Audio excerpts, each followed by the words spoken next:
Buen día. Hoy damos inicio a nuestro entrenamiento teórico práctico en ecocardiografía neonatal funcional. Mi nombre es María Elena Garzón Mejía, cardióloga pediatra. Vamos a iniciar este curso por parte de ASCON Regional Antioquia y la Clínica del Prado de la ciudad de Medellín. En el primer módulo decidí dividirlo en dos secciones para facilitar un poco cómo vamos a trabajar. Vamos a iniciar con las generalidades de la ecografía. A modo de introducción, les quiero recordar que los defectos del corazón son las malformaciones congénitas más comunes, pueden ser tanto estructurales como funcionales y pueden variar mucho en su presentación, desde aquellas que son silentes incluso durante largos periodos de la vida, hasta aquellas que se manifiestan con gran sintomatología y compromiso en los primeros días de vida. La enfermedad cardiovascular no reconocida en la infancia representa un riesgo prevenible tanto de mortalidad como de morbilidad y sobre todo de limitación física. La ventaja de reconocer en forma temprana estos defectos es la posibilidad de que el paciente pueda ser evaluado e intervenido en una forma más temprana, lo que nos va a permitir tener una mejor respuesta a los tratamientos y una mejor calidad de vida de nuestros pacientes. Las cardiopatías congénitas representan como grupo el tipo más frecuente de malformación. Se presenta entre 4 a 10 de cada 1000 nacidos vivos. Durante los 12 primeros meses de vida, esta de prevalencia es alta de 6 por cada 1000 nacidos vivos. Es la causa del 10% de las muertes infantiles y como parte del grupo de las malformaciones, son las que con más frecuencia causan mortalidad. De todas las malformaciones, las cardiopatías congénitas representan el 50% de la mortalidad.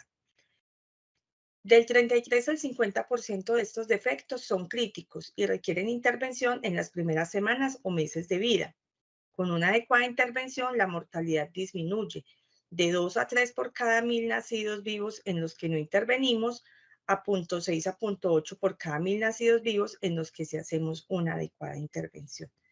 Todo esto para recordar la importancia de la detección precoz de las diferentes alteraciones cardiovasculares en el periodo neonatal.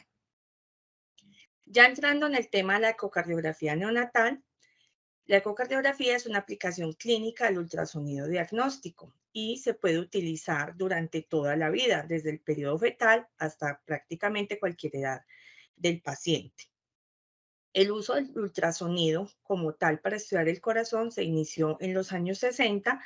Inicialmente solamente se veían las imágenes en bidimensional e incluso en modo M para evaluar de una forma indirecta como la función y ver algo de la anatomía, pero con los años, con el avance tecnológico tan grande que hemos tenido en las últimas décadas, los equipos para ecocardiografía han ido evolucionando a grandes pasos y hoy en día contamos con diferentes tipos de equipos que nos van a permitir evaluar con una alta resolución las diferentes estructuras cardíacas, permitiendo que podamos hacer un mejor abordaje de la situación clínica de nuestros pacientes.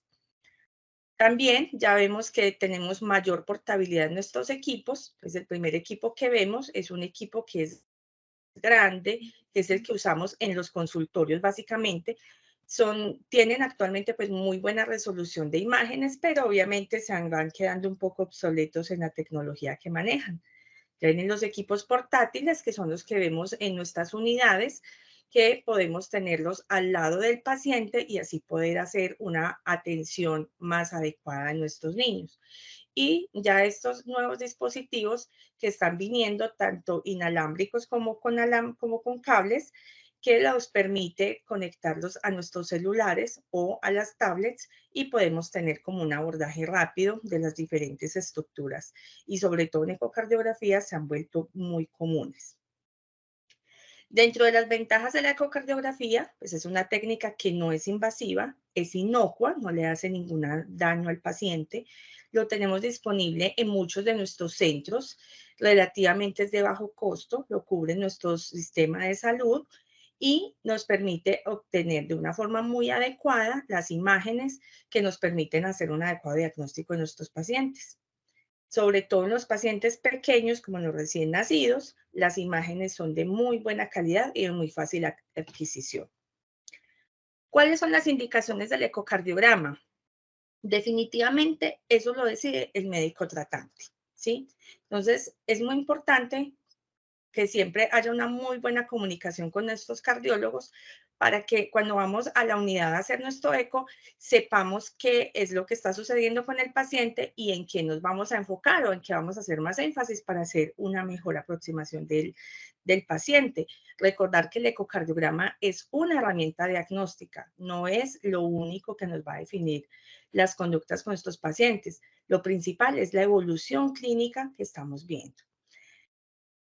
¿En qué casos solicitamos los ecocardiogramas? Cuando tenemos síntomas cardiovasculares, cuando tenemos alteraciones en el examen físico, pacientes que vemos que tienen algunas características físicas sugestivas de un cuadro sindromático o que auscultamos, por ejemplo, un soplo, un desdoblamiento, un ritmo de galope. En estos pacientes, pues el examen físico nos va a guiar.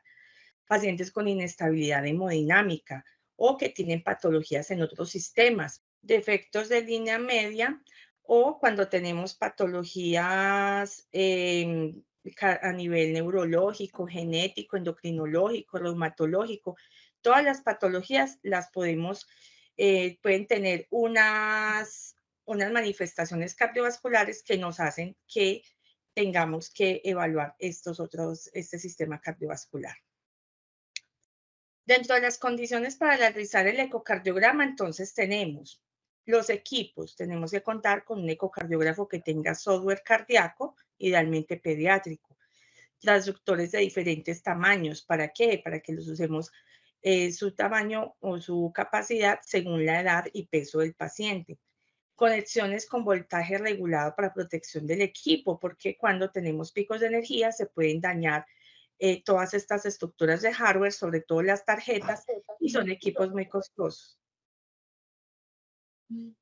El gel para ecografía, que idealmente lo podemos, ojalá que sea pues como calentarlo un poco para que sea cómodo para el paciente. En el aspecto ambiental, entonces, es muy importante que el ambiente sea cálido para el paciente. Nosotros a recién nacidos hacemos el ecocardiograma con el paciente dentro de la incubadora o bajo la lámpara de calor radiante. Y ya en pacientes que están muy estables, lo podemos incluso hacer en brazos de la madre mientras se lactan. Tener un ambiente en el cual podamos graduar la luz, porque al tener pues como un ambiente un poco más oscuro, podemos ver mejor, con mejor resolución las imágenes.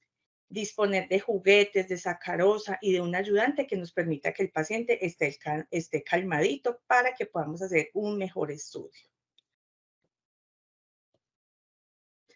Vamos a iniciar con los principios físicos del ultrasonido. El ultrasonido es una energía mecánica que se transmite longitudinalmente en forma de ondas de presión en un medio elástico. Estas ondas van a generarse o van a funcionar con unas frecuencias que son variables y una oscilación por segundo de esas ondas en el ambiente equivale a 1 Hz. Para las técnicas de imagen de ultrasonido utilizamos frecuencias que van desde 1 MHz hasta los 20 MHz. Los transductores actúan tanto como emisores como receptores de esas ondas sonoras, emiten, viajan a través del organismo y regresan otra vez al transductor. Ya al llegar al transductor, ellos por unos procesos ya muy especializados dentro del equipo, esos ecos se convierten en señales eléctricas de radiofrecuencia, el equipo los procesa y nos lo muestra como imagen en nuestras pantallas. El sonido tiene unas características, pues, como tal físicas. La primera ya es la velocidad del sonido. Acá está, pues, la gráfica que nos muestra en qué rango audible de nosotros es de 20 a 20.000 Hz, mientras que el ultrasonido es mayor de esos 20.000 Hz y, por ejemplo, es la frecuencia que tenemos audible en nuestras mascotas, en nuestros perritos.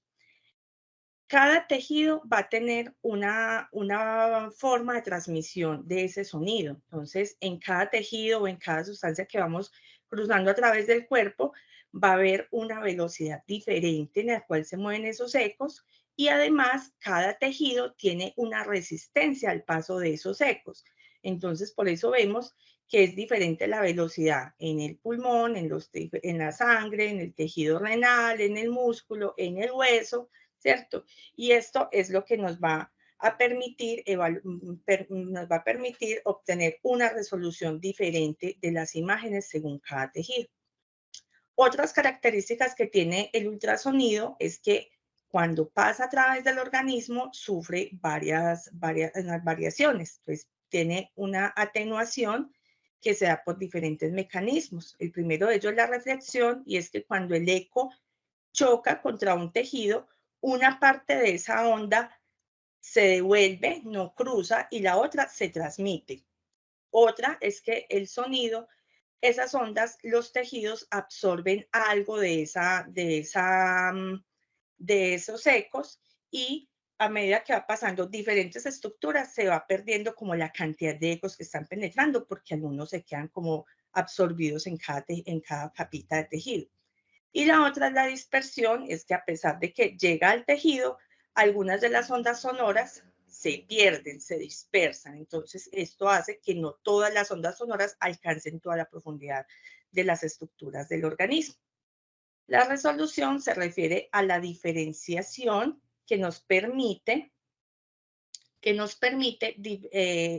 evaluar diferentes estructuras. Hay resolución axial, que es aquella que las ondas, nos diferencian las estructuras que están perpendiculares al eco, y la lateral, que nos permite diferenciar las estructuras que están paralelas a ese eco. En cuanto a la instrumentación del ultrasonido, entonces primero vamos a hablar de los transductores. Los transductores son unos elementos que son muy especializados, muy delicados. Se componen de diferentes lentes de acoplamiento, que son unos cristales. Los más usados últimamente son materiales cerámicos, que son más resistentes. Además de los cristales, el transductor tiene unos materiales que amortiguan, tienen conductores eléctricos, que son los que llevan las señales eléctricas, y todo esto viene empacado dentro de una carcasa plástica, que es la que va a proteger todos estos elementos. ¿Cómo funcionan? Entonces, al aplicarle variaciones de voltaje a los cristales, en este caso, pues a los materiales cerámicos, estos se deforman y generan ondas de sonido, que son las que viajan al interior del cuerpo. Y a medida que ellas regresan, se procesan por el software del equipo para generarnos las imágenes que vemos en pantalla. Para que estas ondas viajen a través de la piel, se necesita una sustancia conductora que nos disminuya la impedancia a nivel de la piel, y que además nos permita hacer una transmisión de mayor cantidad de ondas sonoras. Y esto lo logramos con un gel a base de agua para hacer una adecuada transmisión del sonido. La recomendación es que se haga con un gel a base de agua, no con geles electrolíticos, porque no va a ser la misma función, ¿de acuerdo? No nos va a transmitir de forma igual las ondas sonoras para vencer esa impedancia de la piel. Según el tipo de estudio que vayamos a realizar, vamos a utilizar un tipo de transductor diferente. Los hay convexos o curvos, hay lineales y hay sectoriales. Ustedes ya están familiarizados pues como con los diferentes tipos de transductores, en la medida en que se están haciendo pues como todos esos entrenamientos de ecografía al lado del paciente. Los transductores sectoriales pediátricos, que son los que nosotros usamos, tienen un menor número de cristales. ¿Para qué? Para que sean más pequeños y permitan trabajar en pacientes de menor tamaño. Necesitamos que ese transductor se ubique en el espacio intercostal, y obviamente son espacios muy pequeños, por lo que el tamaño del transductor tiene que ser pequeño. Según el peso del paciente, vamos a trabajar con diferentes frecuencias. Los pacientes grandes de más de 25 kilos, transductores de 1 a 5 megahertz. Los pacientes desde los 6 kilitos se pueden usar de 2 a 9 megahertz. Los neonatales trabajamos con transductores que son de más alta frecuencia, de 4 a 12 megahertz. Cuando son neonatos prematuros extremos, usamos estos que son de 10 a 12 megahertz, porque nos van a permitir una mejor resolución de las imágenes. Esos transductores nos permiten no solamente hacer como una evaluación en bidimensional, sino pues en todos los otros tipos de estudio que vamos a hacer. Otro de los principios físicos pues, que tenemos que entender un poco que usamos en ecocardiografía es el efecto Doppler. El Doppler es un principio físico que se refiere al cambio de la frecuencia de una onda que es causado por el movimiento de la fuente en relación con un observador y con el medio. Nos permite tener una gráfica de velocidades. Lo que hace es que emite las ondas y estas lo que buscan son los eritrocitos. Entonces nos miden la velocidad del movimiento de los eritrocitos dentro de las cavidades cardíacas o de los vasos. Y ellas lo que nos hace es que cuando regresan otra vez al transductor, el equipo lo procesa y nos lo va a generar en forma de velocidad del flujo sanguíneo calculado con estas ondas de ultrasonido. La fórmula ahí la tienen anotadita, pero pues en realidad los equipos ya todos vienen como con el software que nos calcula eso, entonces no hay necesidad pues de como que no lo aprendamos. Bueno, ¿qué modos de imagen tenemos en el ecocardiograma? Entonces, cuando solicitamos un ecocardiograma, nosotros le ponemos una cantidad de apellidos, ¿cierto? Ponemos ecocardiograma, pediátrico, bidimensional, modo M, Doppler, color. Entonces, ¿qué es cada una de estos componentes? El primero, el modo B o bidimensional. En este, la B significa brillo, bright. En esta lo que nos muestra es que nos va a mostrar la imagen en forma de diferentes tonalidades, digámoslo así, de brillo que nos va a devolver, nos va a generar cada uno de los tejidos. Los ecos que son más intensos y se ven más brillantes, y hay unos que se ven menos intensos, que se ven negros, por ejemplo, como la sangre, porque no nos va a reflejar ningún eco. En este modo se pueden hacer mediciones de distancias, de ángulos, de áreas e incluso se puede hacer cálculo de volumen de las cavidades, por ejemplo, cuando hacemos la función ventricular en modo de Simpson. Acá, por ejemplo, tenemos un ejemplo, perdón la redundancia, de una imagen en bidimensional. Siempre que vemos en bidimensional, lo hacemos también en movimiento, porque esto nos va a permitir evaluar de una forma indirecta cómo es el funcionamiento de las diferentes estructuras que estamos evaluando. Acá vemos, por ejemplo, un paraesternal corto y vemos una válvula aórtica que en este caso es bivalva. ¿Sí? Pero entonces la evaluación la hacemos en bidimensional y obviamente con el movimiento para que sepamos qué es lo que vamos a evaluar. El modo M, ¿a qué se refiere el modo M? Entonces, M significa movimiento. En este nos sirve para presentar, nos presenta en el monitor una gráfica del movimiento de las estructuras cardíacas, de las estructuras que nos va a cruzar ese haz que nosotros vamos a ver en la pantalla y que nos va a decir qué parte estamos evaluando con ese movimiento. En este caso, acá tenemos dos ejemplos, lo que más medimos, el ventrículo izquierdo en un corte paraesternal largo, justo donde ya termina como la punta de, digámoslo así, de las valvas de la válvula mitral. Ahí podemos hacer una medición de la función ventricular izquierda, que la podemos calcular por modo M. Y en el segundo ejemplo tenemos, también podemos medir la relación atrioizquierda aorta, que la usamos tanto en los pacientes con conducto arterioso persistente para evaluar si hay una repercusión hemodinámica o no. En este modo se miden distancias, tiempos, pendientes de los gráficos que se generan las diferentes estructuras y nos sirve, por ejemplo, también para evaluar la excursión de la válvula tricúspide del TAPSE, que es una medida indirecta de la función ventricular derecha. El Doppler pulsado. En este, ¿qué es el Doppler pulsado? En este, el transductor emite las ondas, espera unos milisegundos, ¿sí? Y vuelve y recibe la señal de esos ecos que se regresan para calcular la velocidad que tenemos a través del movimiento de la sangre a través de las diferentes estructuras cardíacas. Esto también lo calcula directamente el equipo usando un algoritmo pues especializado y nos sirve para evaluar gradientes o a través de las válvulas cardíacas, por ejemplo. Este es uno de los que más usamos. Tiene un defecto, entre comillas, y es que cuando esas velocidades ya son demasiado altas, sufre un aliasing que no nos permite que sea confiable la medición que hacemos. Cuando eso nos ocurre, entonces ya utilizamos el Doppler continuo. El Doppler continuo, en esta lo que pasa es que el mismo transductor está al mismo tiempo generando ecos, enviándolos hasta los glóbulos rojos, y al mismo tiempo está recibiendo esa información, por eso se llama continuo. La mitad de los transductores emiten y la mitad de los transductores, de los cristales emiten, y la mitad de los cristales reciben la señal. Este lo usamos cuando son velocidades muy altas en esas estructuras y nos permite hacer pues como un cálculo más adecuado cuando son esas obstrucciones severas, por ejemplo. El problema que tiene y por qué no lo usamos siempre es porque él mide en todo, o sea, en todo el recorrido de ese vaso, no solamente en el punto donde lo estamos focalizando, sino que mide como en una distancia más larga, entonces es un poco menos confiable y por eso lo dejamos solamente para casos muy específicos. Siempre que evaluamos en Doppler, siempre tenemos que evaluar en color. ¿Para qué evaluamos en color?